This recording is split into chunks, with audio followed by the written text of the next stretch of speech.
Very very welcome to all साथियों। Exam fighter number 1 पे आप सभी का हार्दिक स्वागत है। अभी हम लोग यूजीसी नेट पेपर 2 हिस्ट्री की क्लासेस के यूनिट 4 को कवर कर रहे हैं और यूनिट 4 का एक बहुत ही महत्वपूर्ण सेगमेंट है साथियों, इल्तुतमिश। इल्तुतमिश जो कि दिल्ली सल्तनत के शासक थे, उनके बारे में आज हम लोग पढ़ेंगे ए टू जेड। इनका एक एक पॉइंट को देखेंगे, इनका एक एक कार्य को देखेंगे, स्टार्टिंग से लेकर इसके आरंभिक जीवन से इनके चरम, इनकी सफलता और इनका डिक्लाइन, हर चीज़ को आज कवर करेंगे।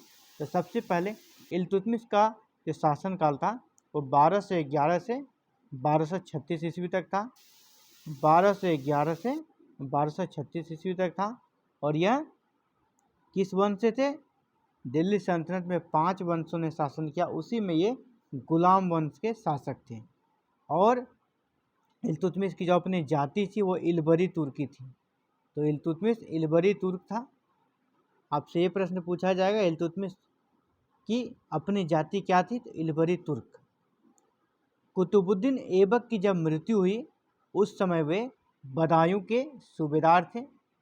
बदायूं के सूबेदार या उसे गवर्नर भी कह सकते हैं। ये प्रश्न भी बार बार आया है।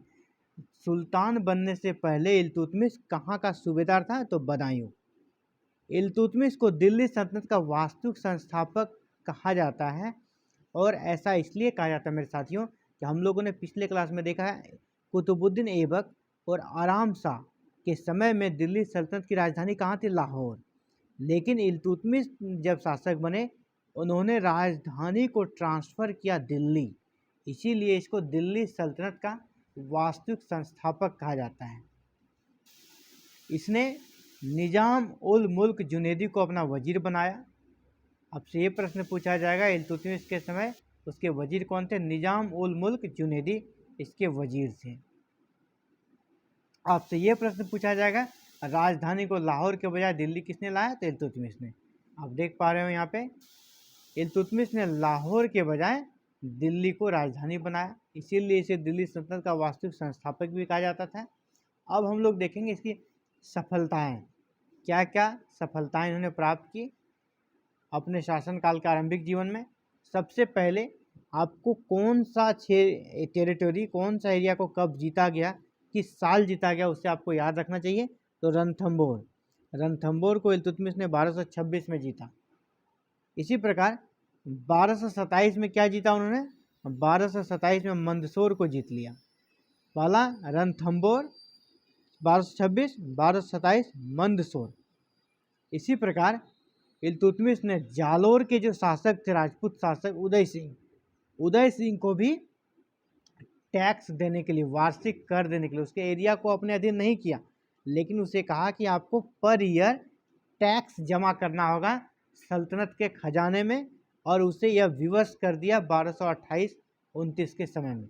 इसके साथ उन्होंने ग्वालियर पर भी विजय प्राप्त की, और ग्वालियर पर विजय जो उन्होंने प्राप्त किया, इसी के उपलक्ष्य में उन्होंने एक सिक्का जारी किया।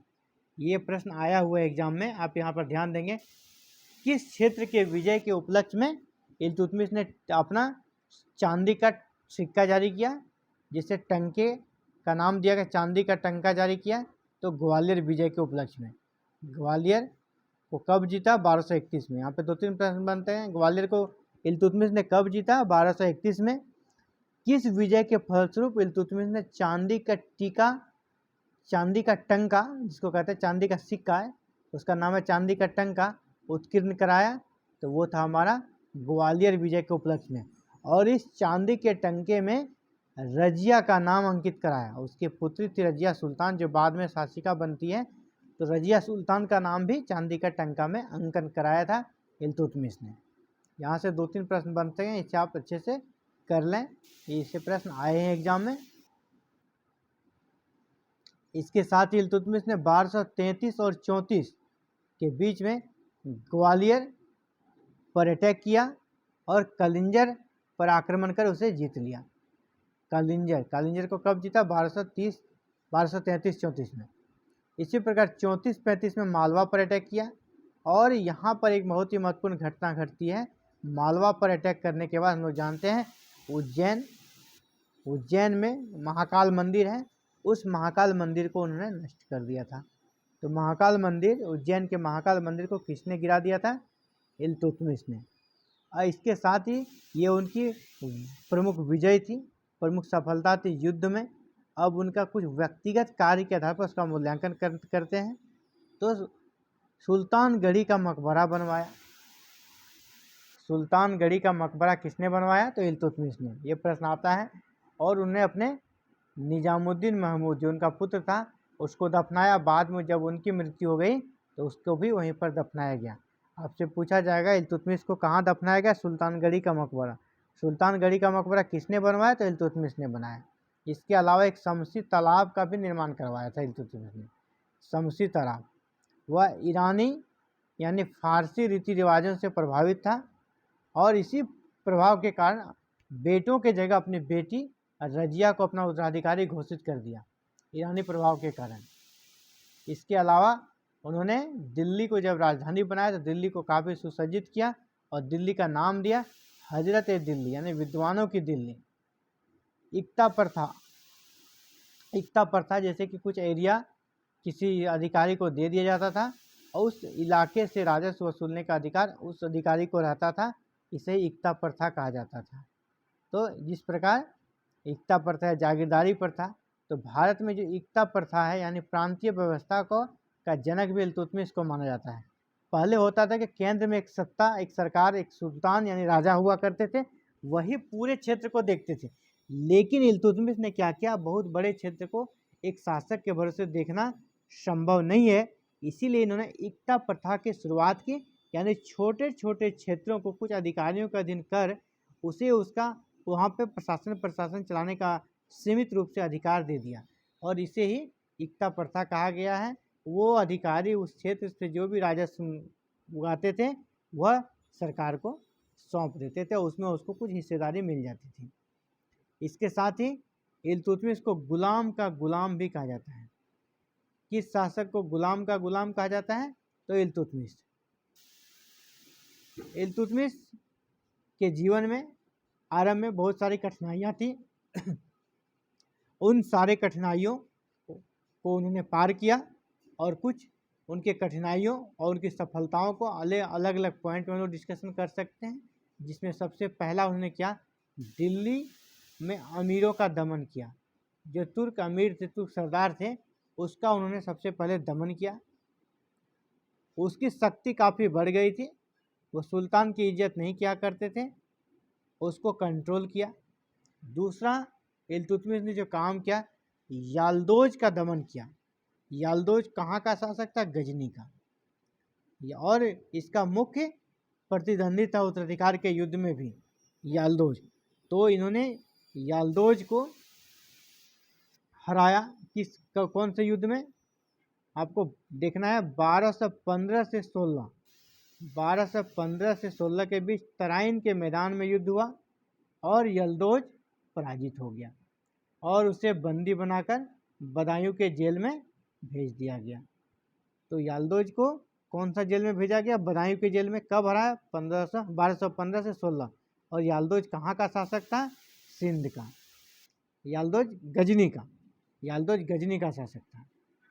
इसके बाद उन्हें कुबाचा को हराया। कुबाचा जो कि मोहम्मद गोरी ने कुबाचा को उसकी सूबेदारी प्रदान की थी और बाद में इसकी शक्ति बढ़ गई और यह इसका प्रमुख प्रतिद्वंदी बन गया। तो इन्होंने क्या किया? कुबाचा पे अटैक किया और कुबाचा को हरा दिया। कुबाचा ने भागते हुए सिंधु नदी में कूदकर अपनी जान दे दी और एक तरह से कह सकते हैं कुबाचा ने इल्तुतमिश के डर से सुसाइड कर लिया था। और किस नदी में? सिंधु नदी में कूदकर। याल्दोज को भी हरा दिया जो गजनी का शासक था, कुबाचा को भी हरा दिया जो कि सिंध का शासक था। कुबाचा कहाँ का था? सिंध का। और कुबाचा को क्या किया? कुबाचा ने सिंधु नदी में कूदकर अपनी आत्महत्या कर ली थी। इसी प्रकार बंगाल में भी विद्रोह हुआ था, तो बंगाल के भी विद्रोह का उन्होंने दमन किया और 1225 में इल्तुतमिश ने बंगाल पर आक्रमण करने के लिए अपने पुत्र को भेजा। किसको भेजा? नासिरुद्दीन महमूद को। लेकिन वह नहीं पराजित कर सका बंगाल के शासक को और वह खुद वहाँ पे वीरगति को प्राप्त हो गए। इसके बाद उन्होंने इख्तियारुद्दीन बल्का खिलजी जो वहाँ के शासक थे बंगाल के, उन्होंने वहाँ पे अपने आप को स्वतंत्र घोषित कर दिया और इल्तुतमिश की शरण में जाने से इनकार कर दिया। तो इसके बाद इल्तुतमिश ने स्वयं बंगाल अभियान का नेतृत्व किया और अंततः बल्का खिलजी के विरुद्ध युद्ध किया और उसे मार डाला। इख्तियारुद्दीन बल्का खिलजी के विरुद्ध अटैक किया इल्तुतमिश ने और उसे मार डाला और बंगाल को जीत लिया। इस प्रकार बंगाल को सल्तनत में मिला लिया। हम लोग देख रहे हैं, पहले सरदारों का दमन किया, फिर याल्दोज को हराया, फिर कुबाचा को हराया, फिर बंगाल के शासक को हराया और एक तरह से बंगाल को भी अपने अधीन कर लिया। इसके साथ ही उन्होंने एक बहुत ही महत्वपूर्ण संगठन बनाया जिसका कहते हैं तुर्कान ए चहलगानी। तुर्कान ए चहलगानी यह 40 अमीरों का एक दल था। इसे संगठित किया। इसे तुर्कान ए चहलगामी या चालीसा दल भी कहते हैं क्योंकि इसमें 40 लोग थे और इसमें योग्य, विश्वसनीय और प्रतिभाशाली व्यक्ति को शामिल किया ताकि इन सब के माध्यम से वह पूरे प्रशासन पर कंट्रोल कर सके। इसके अलावा जो सबसे महत्वपूर्ण उपलब्धि रही है इल्तुतमिश की और इसके कारण भी उसे दिल्ली का वास्तविक संस्थापक माना जाता है, वो है सन 1229 ईस्वी में बगदाद के जो खलीफा थे, यानी पूरे मुस्लिम कम्युनिटी के जो ईश्वर के बाद यानी अल्लाह के बाद जिनका स्थान प्राप्त होता है, धार्मिक प्रधान होते हैं पूरे इस्लामिक सभ्यता के, वो खलीफा कहलाते थे। तो खलीफा से उन्होंने एक अधिकार, विशिष्ट अधिकार पत्र प्राप्त किया या घोषणा पत्र प्राप्त किया जिसके द्वारा उस खलीफा ने इल्तुतमिश को सुल्तान ए आजम की उपाधि दी। सुल्तान ए आजम की उपाधि दी और एक खिलत यानी सम्मान सूचक वस्त्र, खिलत क्या हो गया, एक सम्मान सूचक वस्त्र प्रदान किया इल्तुतमिश को। तो खलीफा ने इल्तुतमिश को सुल्तान ए आजम की उपाधि दी और एक खिलत सम्मान सूचक वस्त्र भेजा जिससे इल्तुतमिश की शक्ति बढ़ गई और अब वह सही मायने में इस्लामिक जनता का शासक बन गया। यानी दिल्ली सल्तनत की जो स्थापना कुतुबुद्दीन ऐबक ने की थी उसे एक तरह से कागजी प्रक्रिया के साथ वास्तविकता के धरातल पर किसने उतारा, इल्तुतमिश ने। इसीलिए उसे दिल्ली सल्तनत का प्रथम वैधानिक सुल्तान, मैंने कागजी रूप से इसको अधिकार मिल गया शासन करने का, इसीलिए इसे वैधानिक सुल्तान। आपसे पूछा जाएगा दिल्ली सल्तनत का प्रथम वैधानिक सुल्तान किसे माना जाता है, तो इल्तुतमिश। आपसे पूछा जाएगा दिल्ली सल्तनत का वास्तविक संस्थापक किसे माना जाता है, वो भी इल्तुतमिश। इस प्रकार के प्रश्न बहुत सारे एग्जाम में आए हैं, इस चीज़ को आप ध्यान रखेंगे। प्रथम वैधानिक सुल्तान इल्तुतमिश, और क्यों कहा जाता है ये भी हम लोग देख चुके हैं, क्योंकि उन्होंने खलीफा से खिलत प्राप्त किया और उसे सुल्तान आजम की उपाधि भी प्राप्त हुई। अपने विजय अभियानों के साथ ही वह कूटनीति में भी माहिर था और एक योग्य प्रशासक भी था। उनकी सफल कूटनीति का प्रमाण है इल्तुतमिश विजेता ही नहीं वरन सफल कूटनीतिज्ञ भी था। उसने शत्रुओं को अपने दूरदर्शिता तक कूटनीति द्वारा पराजित किया। अपने सारे शत्रुओं को जिसके साथ जैसा व्यवहार करना चाहिए, किसी को युद्ध में हराया, किसी के साथ सफल कूटनीति करके अपने अधीन किया। इसके अलावे इल्तुतमिश का देखा जाए तो अधिकांश समय युद्ध में व्यतीत हुआ था, फिर भी उसने प्रशासन में भी ध्यान दिया। अब कुछ इतिहासकारों का कोट है, जैसे के ए निजामी याद रखेंगे। के निजामी ने इल्तुतमिश के बारे में कहा है, इल्तुतमिश ने दिल्ली सल्तनत की शासन प्रणाली को एक संगठित रूप और स्थायित्व प्रदान किया। आपसे प्रश्न ऐसा भी पूछा जाएगा, निम्नलिखित में से किस इतिहासकार ने इल्तुतमिश के बारे में कहा है कि उसने सल्तनत की शासन प्रणाली को एक संगठित रूप और स्थायित्व प्रदान किया? किसने कहा? के ए निजामी। इसके अलावे यह पहला तुर्क सुल्तान था जिसने शुद्ध अरबी सिक्के जारी किए। पहला तुर्क सुल्तान था जिसने शुद्ध अरबी सिक्के जारी किए थे और इसने 2 सिक्के जारी किए, चांदी का टंका और तांबे का जीतल। आपसे पूछा जाएगा टंका किस धातु का बना सिक्का था? टंका था चांदी का। आपसे पूछा जाएगा जीतल किस धातु का बना सिक्का है? तांबा का। ये दोनों सिक्कों का प्रचलन किसने कराया था? तो इल्तुतमिश ने। यहाँ से 2-4 प्रश्न बन सकते हैं। वह पहला सुल्तान कौन था जिसने शुद्ध अरबी सिक्के चलाए? इल्तुतमिश। इल्तुतमिश ने कौन से 2 सिक्के चलाए तो चांदी का टंका और तांबे का जीतल। इल्तुतमिश को कला और साहित्य से भी लगाव था और इसका प्रमाण है कि कुतुबुद्दीन ऐबक ने जो कि कुतुब मीनार के निर्माण कार्य को प्रारंभ किया था, उसे पूर्ण किया किसने? उसे पूर्ण करने का श्रेय इल्तुतमिश को ही जाता है। इल्तुतमिश ने कुतुब मीनार के निर्माण कार्य को पूर्ण किया और कुतुबुद्दीन ऐबक ने क्या किया था? प्रारंभ किया था। अगर आपसे पूछा जाएगा कुतुब मीनार का निर्माता कौन था, सिर्फ पूछे तो कुतुबुद्दीन ऐबक। अगर पूछेगा कुतुब मीनार के निर्माण कार्य को पूर्ण किसने किया, तो इल्तुतमिश। इसी प्रकार और एक महत्वपूर्ण कोटेशन है, आप इसे याद रखेंगे। Doctor RP. त्रिपाठी, इतिहासकार हैं डॉक्टर आर.पी. त्रिपाठी, उन्होंने कहा है भारत में मुस्लिम संप्रभुता का वास्तविक श्री से इल्तुतमिश से ही प्रारंभ होता है। देखिए, वास्तविक संस्थापक, वास्तविक वैधानिक शासक, जहाँ वास्तविक शब्द आ जाएगा वहाँ पे इल्तुतमिश आप गैस कर सकते हैं, इसका राइट आंसर इल्तुतमिश होगा। किसने कहा है? आर.पी. त्रिपाठी ने भारत में मुस्लिम संप्रभुता का वास्तविक श्री गणेश इल्तुतमिश ने ही प्रारंभ किया। तो ये किसने कहा? Doctor RP. त्रिपाठी ने। इसी प्रकार और एक कोटेशन है, इल्तुतमिश निसंदेह गुलाम वंश का वास्तविक संस्थापक था। देखिए यहाँ भी वास्तविक शब्द आप ध्यान रखेंगे, वास्तविक। इल्तुतमिश निसंदेह गुलाम वंश का वास्तविक संस्थापक था। किसने कहा है? डॉक्टर ईश्वरी प्रसाद ने। या तो आपसे पूछा गुलाम वंश का वास्तविक संस्थापक कौन था? इल्तुतमिश। अगर आपसे पूछा गुलाम वंश का वास्तविक संस्थापक इल्तुतमिश को किसने माना है, तो डॉक्टर ईश्वरी प्रसाद ने। डॉक्टर ईश्वरी प्रसाद ने। और क्यों माना ये हम लोग देख चुके हैं।